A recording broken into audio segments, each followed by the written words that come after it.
Good morning sa inyong lahat. For today's video po, papunta kami sa project namin sa may Taal, Batangas. Yung sa may tapa kay Ma'am Magsumbol. Kung gusto niyo pong bumili ng mga tapa, doon po kay Ma'am Aisa Magsumbol po. Marami po siyang mga tindahan dyan sa may Batangas, sa may bandang Taal po. Taal, Lemery. Ayan po, may mga stall po siya doon, may mga tindahan po siya ng mga tapa. Kung anong tapa baboy, tapa baka po yung tinitinda niya.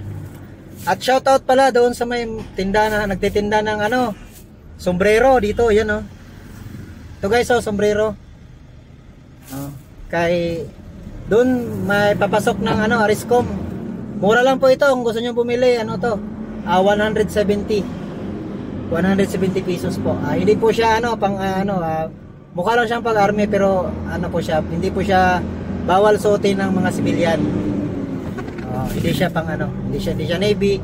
Yan mayroon po siyang 170 po pagka gusto po. Gusto po niyo bumili, mag-comment lang kayo at papadala natin sa inyo. Shoutout po sa yung may-ari dito. Doon po sa may kanto ng Ariscom.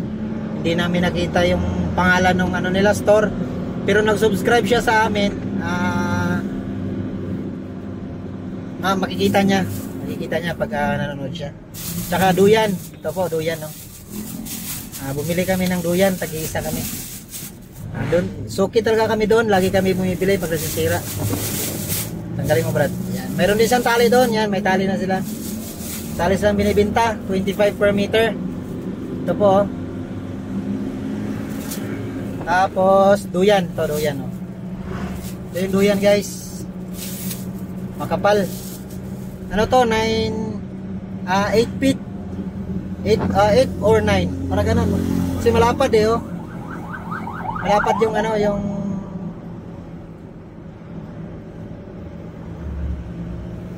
malapad yung duyan.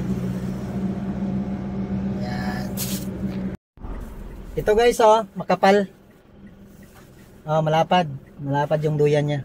Halagang 400 lang to. Halagang 400 pesos lang. Pag gusto niyo bumili, mag-comment lang kayo at pwede namin ipadala sa inyo. Yung pati shipping fee kayo na lang magbayad kasi wala pa kaming pera. Ayan. Mura lang to, 400 pesos lang. Wala akong tubo, tulong ko lang to dun sa binila namin. Thank you po. Subscribe lang po kayo at share lang po. Thank you.